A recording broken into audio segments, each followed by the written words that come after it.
Mizota, and welcome to Filter, a hand-picked top 10 video game countdown as voted on by you, the viewer, at g4tv.com. Once upon a time, it used to be that you couldn't play video games with your friends unless you were in the same physical space. Thanks to the internet and the proliferation of high-speed connectivity, you no longer have to stay together to play together. Online games have bridged the gap between gaming buddies across the globe while creating new relationships among complete strangers.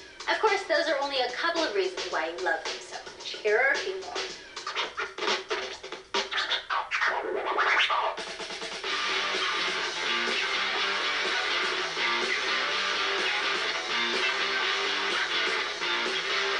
With a single-player game, I play through them, beat them, they go on the shelf. With the multiplayer online games, I end up keep coming back to them just because the experience of having other people around makes it that much different every time. You're not facing a computer, which is going to be fairly repetitious. You're dealing with other people who are just going to come at you from left field. You don't know what they're thinking of. And you might think you know the best way to do something. Someone's going to show you online. No, you're not the king of the hill.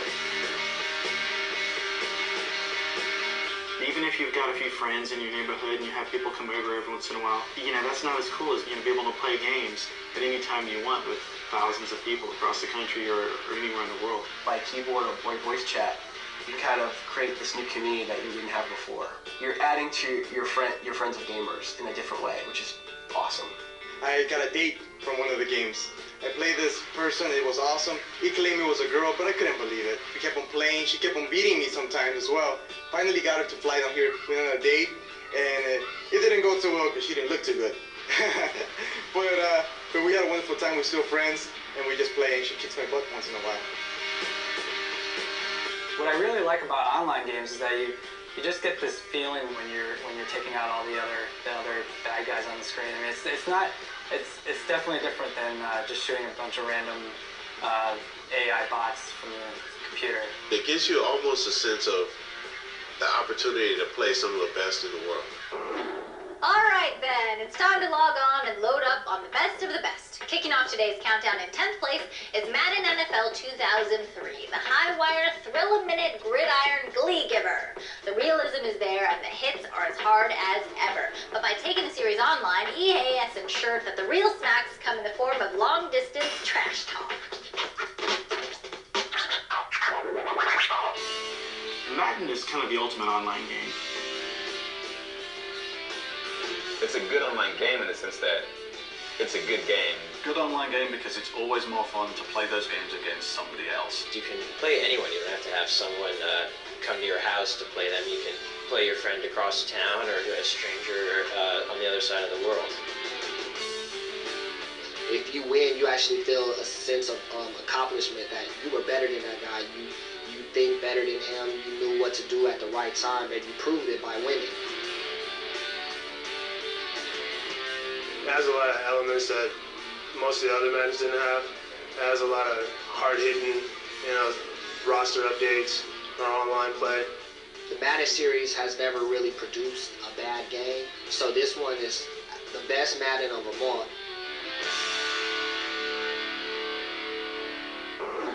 Let's move from one hit game to another with your choice for the 9th spot, Capcom vs. SNK2 EO. Featuring all the usual suspects from the SNK series, pitted against legends in Capcom history, it's easy to see how this fighting game has become a cult favorite. And since fighting games rarely flourish on the PC, this brawler treads the road less traveled when it comes to online play. It plays on the Xbox.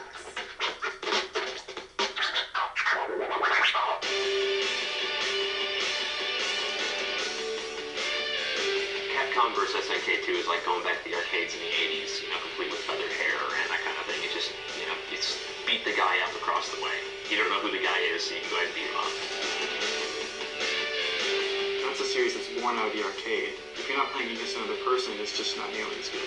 I think it's fun because it kind of tests your skills against everyone else. You're not playing the same people over and over. The fighting sequences are good. It's action-packed. It's like you can play a game basically all day and not get bored. It's hardcore. It's not all fancy like these new 3D games.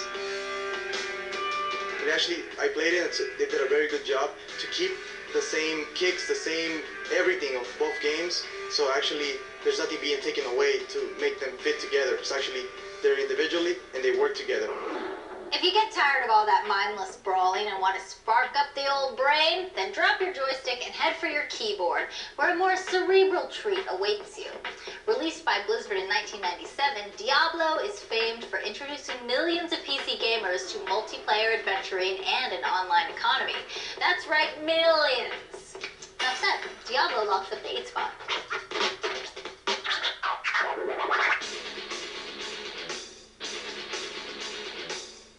Huge online game.